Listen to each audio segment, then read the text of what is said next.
Hello dear student, welcome. तो अभी हम लोग कॉन्ट्रैक्ट कॉस्टिंग में बच्चे लोग अलग अलग टाइप्स का कॉन्ट्रैक्ट नहीं कर रहे, एक ही कॉन्ट्रैक्ट है जो 2 साल या 3 साल चल रहा है। अब ये क्वेश्चन देख सकते हैं कि एक कॉन्ट्रैक्ट 2013-14 में चालू हुआ, 14-15 में ख़त्म हुआ, मतलब एक ही कॉन्ट्रैक्ट 2 साल चल रहा है। और कभी कभी कैसे आएगा, एक कॉन्ट्रैक्ट 3 साल चल रहा रहेगा। एक कॉन्ट्रैक्ट कितना साल चलता रहेगा? 3। तो अगर 2 साल चल रहा है तो 2 पेज पे करना है, और 3 साल चल रहा है तो 3 पेज पे करना है। ओके, तो पहले क्या करना है, जो दूसरा साल उसको छोड़ दो, पहले जितना आपको आता है पहले उसको लेके अपन लोग सम सॉल्व करेंगे। ओके, तो क्या दिया है, कॉन्ट्रैक्ट प्राइस 10 लाख दिया, कॉन्ट्रैक्ट प्राइस कितना है, और इधर दिया है कैश रिसीव। तो कैश रिसीव को और कॉन्ट्रैक्ट प्राइस को हम लोग कॉन्ट्रैक्ट अकाउंट में नहीं लिखते, तो मैं इधर वर्किंग नोट में डाल देता हूँ। मतलब 10 लाख रुपये अपने को मिलने वाला है पूरा काम करने का, और कितना रोकड़ा मिला है एडवांस में? 6 लाख। एडवांस में कितना मिला है? तो इधर एडवांस लिख दिया 6 लाख। बस इतना इन्फॉर्मेशन हमने वर्किंग नोट में डाल दिया। पहले मैं वर्किंग नोट राइट में बनाता था, अभी लेफ्ट में बना दिया, नीचे ही बनाना है। अब सुनो, सबसे पहले याद आपको मालूम होना चाहिए कि मटेरियल आया डेबिट में आएगा, मटेरियल रिटर्न मतलब मटेरियल गया, और जो भी मटेरियल बचा इधर आ जाएगा ना, मटेरियल एट साइड, मटेरियल बचा मीन्स क्लोजिंग स्टॉक। ओके, आया गया बचा। अभी इधर सम एकदम बेसिक से स्टार्ट करते हैं। मटेरियल इशू, तो कितना मटेरियल इशू हुआ? 3,02,000। तो मटेरियल इशू डेबिट में आएगा, किधर आएगा भाई? डेबिट में। तो हमने क्या कर दिया, नाम पहले ही लिख दिया था कि तुम्हारा और मेरा दोनों का टाइम बचेगा। ओके, फिर नेक्स्ट क्या बोला, डायरेक्ट वेजेस एक्सपेंस होता है, और एक्सपेंस जो भी होगा कॉन्ट्रैक्ट अकाउंट के डेबिट में आता है। तो डायरेक्ट वेजेस 2 लाख, इधर लिख दिया डायरेक्ट वेजेस 2 लाख। इधर तक तो बेसिक है भाई, चलो मार्क्स बटोरते। आउटस्टैंडिंग वेजेस भी खर्चा ही होता है जो पेंडिंग है, और खर्चा डेबिट में आता है, तो आउटस्टैंडिंग वेजेस भी है ना डेबिट में आएगा। ओके, इधर तक भी ईजी है। सब कॉन्ट्रैक्ट चार्जेस बोले तो खर्चा होता है, तो खर्चे को भी अपन को क्या करना है, डेबिट में लिखना है। अभी तक कुछ नया आया नहीं है, आएगा तो बताता हूँ। इनडायरेक्ट एक्सपेंस बोला 10,000, कितना बोला है? 10,000। तो एक्सपेंस है, इसलिए मैंने इसको डेबिट में डाल दिया। फिर इधर बोला है जनरल एक्सपेंस, क्या बोला है? 6,000, तो वो भी किधर आएगा? डेबिट में आ जाएगा। ओके, फिर उसके बाद सुपरविजन चार्जेस, ये भी खर्चा ही होता है, ये भी किधर आएगा? डेबिट में आएगा। ओके, और आपको मालूम होना चाहिए बाय वर्क इन प्रोग्रेस क्या लिखने का?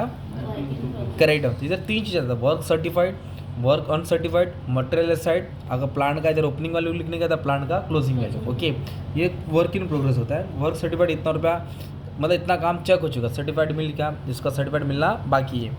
तो वर्क सर्टिफाइड दिया है 7.5 लाख। इधर देखो क्यूमुलेटिव वर्ड है, क्या वर्ड है? मतलब टोटल कॉन्ट्रैक्ट 10 लाख था ना, तो 10 लाख से इधर 7.5 लाख मिल गया, मतलब बाद में 2.5 लाख मिलेगा। 7.5, 10 लाख, 17 लाख 50 नहीं मिलेगा, तो अभी फिलहाल 7.5 लाख भी ध्यान दो। वर्क सर्टिफाइड क्या दिया है? ओके, अब उसके बाद वाला वर्क अनसर्टिफाइड कितना दिया है? 8,000। इधर 8,000 लिख दिया, क्रेडिट में आएगा। ओके, कॉन्ट्रैक्ट के। इसके बाद बोला मटेरियल एट साइट, मतलब क्लोजिंग स्टॉक होता है, ये इश्यू था ना, तो डेबिट में है, किधर है? ये मटेरियल साइड किधर आएगा? क्लोजिंग स्टॉक, जो माल बच गया साइट पे ना 5,000। ओके, फिर उसके बाद प्लांट इशू, मतलब प्लांट इशू दिया है, मतलब डेप्रिसिएशन, या तो डेप्रेशन लिखो या तो प्लांट का ओपनिंग क्लोजिंग लिखो। तो प्लांट का ओपनिंग क्लोजिंग लिखता हूँ। तो प्लांट कितना इशू किया था? 14,000, मतलब प्लांट लाया था। तो प्लांट आया, इशू जो भी आएगा डेबिट में आएगा, इशू जो भी आएगा वो डेबिट में आएगा। इतने का प्लांट उन्होंने लेके आया था। अभी बोला मटेरियल रिटर्न, क्या बोला? तो रिटर्न बोले तो मटेरियल जा रहा है तो क्रेडिट में आएगा, मतलब 2,000 का मटेरियल रिटर्न किया, तो इसके लिए वो क्रेडिट में आया। मटेरियल रिटर्न हो गया ना, ये प्लांट लेके आया। तो अभी अपनों को प्लांट का क्लोजिंग वैल्यू भी लिखना पड़ेगा। तो क्लोजिंग वैल्यू के लिए या तो डेप्रिसिएशन का एडजस्टमेंट दिया रहेगा, या तो वैल्यू दी रहेगी, या तो कुछ तो दिया रहता है उसका। ओके, तो प्लांट का अगर ओपनिंग वैल्यू दिया है ना, तो क्लोजिंग नीचे दिया रहेगा। इधर क्या बोला है? Value of plant at the and बोला, क्या बोला? एंड को क्लोजिंग बोलते हैं ना। तो 2013-14 का कितना प्लांट की वैल्यू थी? 7,000, कितना? और ये 14-15 तो अपन देख ही नहीं रहे, तो अब इसको छोड़ दे। तो ये साल का प्लांट की वैल्यू कितना है? 7,000। तो एक काम करेंगे, 7,000 इधर लिख दिया। ये प्लांट का ओपनिंग वैल्यू हो गया, ये प्लांट का क्या हो गया भाई? Closing value. सिंपल, और कुछ एडजस्टमेंट बोला नहीं है। ये सब एक्सपेंडिचर लिखा, मटेरियल आया, मटेरियल गया, मटेरियल बचा, वर्क सर्टिफाइड, वर्क अनसर्टिफाइड, है ना। फिर आप लोग क्या करेंगे, सिंपली अपना नॉलेज से क्या करेंगे, इसको बैलेंस करेंगे। क्या करेंगे? मतलब सब पोस्टिंग कर दिया तो बैलेंस करेंगे, मतलब प्लस और माइनस करेंगे। क्रेडिट ज़्यादा आएगा या डेबिट ज़्यादा आएगा? तो इधर क्रेडिट ज़्यादा आ रहा है, क्या ज़्यादा आ रहा है? ये 7,72,000, कितना ये 5 लाख के आसपास है। तो 7 लाख ज़्यादा कि 5 लाख भाई? 7 लाख। तो इधर लिखेंगे 7,72,000, इधर भी लिख दिया 7,72,000, और कुछ एडजस्टमेंट नहीं था, तो डायरेक्ट आपको उसको बैलेंस करना है। तो जब भी क्रेडिट ज़्यादा रहेगा ना, तो आपको मिलेगा नोशनल प्रॉफिट। क्या मिलेगा? Notional profit. ओके, ये आंसर कैसा है? ये टोटल से ये टोटल क्या करेंगे? माइनस करें। तो कैल्सी ने तुमको मान लो जवाब दिया 1,98,000, कितना जवाब दिया? 1,98,000। है ना। अब कहानी इधर से शुरू होती है ना भाई, या डेबिट है तो इसको आके क्या करेंगे इधर क्रेडिट। इधर लिखेंगे by notional profit brought down, by notional profit 1,98,000। इधर भी लिखने का 1,90,000, इधर भी लिखने का 1,90,000। इधर दो चीज़ लिखना है, 2, एक तो मिलेगा पैसा और एक जमा रहेगा। जमा को क्या बोलेंगे, वर्क इन प्रोग्रेस। ये हिंदी में नहीं लिखना, टीचर समझ जाएगी कि अब्दुल सर पढ़ा रहे हैं ना। चला ये 198 इधर ट्रांसफ़र किया ना भाई। अब अपने को इधर कैलकुलेशन करना है। इधर देखो मैंने वर्क सर्टिफाइड लिखा है, तो कितना वर्क सर्टिफाइड, 7.5 लाख। ये हमारा वर्किंग नोटा पार्ट है ना यार। अपने को ये चेक करने का परसेंट ऑफ वर्क कम्प्लीटेड, कितना टक्का काम किया, कितना टक्का। तो वर्ल्ड कप है, कॉन्ट्रैक्ट प्राइस इंटू 100, मतलब इसको इससे डिवाइड करना है। अगर आप ऐसा लिखेगा तो आपको फॉर्मूला याद करने की भी ज़रूरत नहीं है। तो वर्क सर्टिफाइड कितना है, 7.5 लाख। कॉन्ट्रैक्ट प्राइस कितना था, 10 लाख। कॉन्ट्रैक्ट प्राइस कितना था, इंटू 100, तो 75% आ गया। कितना परसेंट आया, तो बंटी ने 75% काम किया। कितना परसेंट, 75। मतलब 75% का मतलब क्या होता है मालूम है क्या, एक कंडीशन है ना, 25 से कम तो कुछ नहीं मिलेगा, 25 और 50 के बीच में 1/3 मिलेगा। क्या मिलेगा, 1/3 ऑफ नोशनल प्रॉफिट। और 50 से 90 के बीच में 2/3 क्या मिलेगा, तो उसको क्या मिलेगा, 2/3 क्या मिलेगा। ये फॉर्मूला बच्चा पेज नंबर 94 पे है, ठीक है। तो 2/3 of notional profit cash receive work certified, cash receive और तो 2/3। अगर मान लो इधर 40% रहता, क्या रहता, तो 2/3 की जगह पे 1/3 आता, और 20% रहता तो कुछ नहीं आता। नोशनल प्रॉफिट, अरे इसके लिए तो लड़की ढूंढ रहे हैं, इसको ही तो सॉल्व करना है भाई। इधर लिखा 1,90,000, कितना लिखा, कैश रिसीव वर्क सर्टिफाइड। तो कैश रिसीव ये है भाई अपना, है ना, 6 लाख। इसलिए हमने यहाँ पहले लिख दिया था ना यार।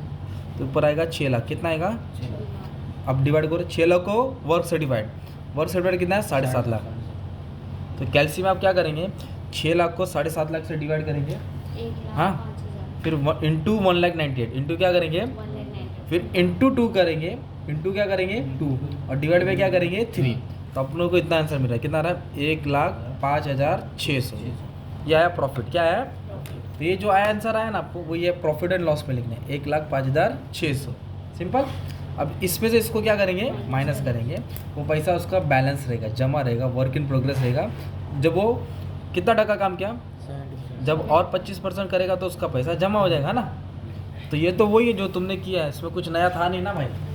पर ये एक ही कॉन्ट्रैक्ट को उन लोगों ने 1 साल में नहीं ख़त्म किया, दूसरा साल गया है। कितना साल लगा, ये तीसरा साल लगा रहेगा। तो क्या करने का सबसे पहले मालूम है क्या, तो अभी आप लोग फर्स्ट ईयर में थे, तो फर्स्ट ईयर में जो नया जूता लेगा, तो सेकंड ईयर अपन ने नया जूता नहीं लिया भाई, वही चलाए ना यार। मेरा भी फर्स्ट ईयर का जूता 3 साल चला ना, तो कुछ फर्स्ट ईयर की चीज़ नेक्स्ट ईयर जाएगी। वैसे इधर से कैरी से फॉरवर्ड होगा ना प्रोसेस के साथ। ये work in progress carry down था, क्या था ये, कैरी डाउन बोलो तो किधर था भाई, ये क्रेडिट। तो इधर डेबिट में ट्रांसफर करो, क्रेडिट से किधर आएगा भाई, क्रेडिट से किधर आएगा, तो इधर लिखेंगे work in progress brought down. क्या लिखेंगे, तो ये वर्क सर्टिफाइड लिखेंगे, वर्क अनसर्टिफाइड लिखेंगे, मटेरियल साइड लिखेंगे, value of plant, pen pencil rubber sharpener first year का एसवाई में लिखेगा ना यार, सिंपल। तो कितना था ये, 7.5। डिक्टो सेम लिखो, ये 8,000, ये कितना था 5,000, और ये कितना था 7,000। तो पहले क्या करने का, कैरी फॉरवर्ड किया। क्या किया मैंने, क्रेडिट से किधर आया, डेबिट। अभी इधर देखो, ये तो प्रॉफिट एंड लॉस, ये तो मिल गया, 1,05,600 मिल गया। और ये तो वर्क इन प्रोग्रेस में जमा हो गया ना पैसा, अभी मिला है क्या, नहीं। तो इसको भी कैरी फॉरवर्ड करना है। पर ये कौन सा साइड में मालूम है, ये डेबिट साइड में भाई। किधर है ये, तो इसको डेबिट है ना, इसको क्रेडिट में ट्रांसफर करेंगे। किधर ट्रांसफर करेंगे, डेबिट है ना ये, तो किधर आएगा, क्रेडिट में 92,400। तो पहले इधर का अल्टी पल्टी करना है। क्रेडिट का किधर है, नहीं बाजू मत बोल, डेबिट बोल, क्रेडिट का किधर है, और ये डेबिट से किधर है, क्रेडिट। फिर इसके बाद क्या करना है, क्वेश्चन उठाना है, इधर को सॉल्व करना है। कौन सा साल है, 14 है ना, 14-15, ठीक है, करो सॉल्व। तभी वापस से मटेरियल कितना लाया, 84। तो इधर लिखेंगे मटेरियल इशू, क्या लिखेंगे, 84,000, सिंपल। फिर उसके बाद क्या बोला है, वेजेस कितना है, 1 लाख, तो डायरेक्ट वेजेस 1 लाख, सिंपल है ना। फिर उसके बाद क्या बोला है, आउटस्टैंडिंग वेजेस है क्या, नहीं, छोड़ दो। सब कॉन्ट्रैक्ट चार्जेस 10,000 डाल दो डेबिट में, सब कॉन्ट्रैक्ट चार्जेस 10,000। फिर क्या बोला है, indirect expense dash, general expense 1400, general expense 1400 लिख दिया। फिर उसके बाद क्या बोला दोस्त, सुपरविजन चार्जेस 5,000, सुपरविजन चार्जेस 5,000, वो भी लिख दिया, राइट, 5,000 लिख दिया। अभी ये दिख रहा है वर्क सर्टिफाइड को नहीं लिखने का, क्यों मालूम है क्या? क्योंकि दूसरे साल में उसका पूरा काम खत्म हो गया, पूरा काम मुकम्मल कर दिया। कोई घर पे शादी है तो नहीं का कलर मारने को मिला था ना, 4 दिन बोल के 8 दिन लिया, तो 8 दिन में उसने काम क्या पूरा किया रहेगा ना यार। तो वैसे इससे कॉन्ट्रैक्ट 2 साल में ख़त्म किया। तो ये जो 10 लाख है ना, उसको कैसे लिखेंगे? कॉन्ट्रैक्टी अकाउंट लिखेंगे। क्या लिखेंगे? कॉन्ट्रैक्टी अकाउंट मतलब होता है अक्षय कुमार। अक्षय कुमार को बोला था रोड बनाने, तो उसने 2 साल लिया। कितना लिया? तो फिर कॉन्ट्रैक्टी मतलब जो काम कर रहा है, जो है ना, कॉन्ट्रैक्टर जो काम करता है, कॉन्ट्रैक्टी जिसके लिए काम हो रहा है, तो जो पैसे देने वाला, तो अक्षय कुमार जिसके लिए रोड बना रहा है गवर्नमेंट के लिए, तो गवर्नमेंट कॉन्ट्रैक्टी हो गया ना। आपने कोई कॉन्ट्रैक्टर को बुलाया कि मेरे को घर ज़मीन से लेके एकदम तोड़ के 3 माले का बंगला बना, तो वो कॉन्ट्रैक्टर हो गया और आप कॉन्ट्रैक्टी हो गए, क्योंकि आप पेमेंट करेंगे उसको, है ना। तो कितने का हिसाब किताब होता है? इधर पूरा अमाउंट आएगा 10 लाख, है ना। तो ये वर्क सर्टिफाइड है ना, वो कन्फ्यूज मत होना। ये 10 लाख लिखेंगे उसका नाम, 10 लाख लिखेंगे उसका नाम। ये कैरी फॉरवर्ड करके किधर आया? डेबिट में। और ये डेबिट वाला जो था ना जो पैसा, वो किधर आया? क्रेडिट में है, ठीक है। और एडजस्टमेंट बाकी है भी। फिर वर्क अनसर्टिफाइड रहेगा ही नहीं, क्योंकि पूरा काम हो गया ना भाई।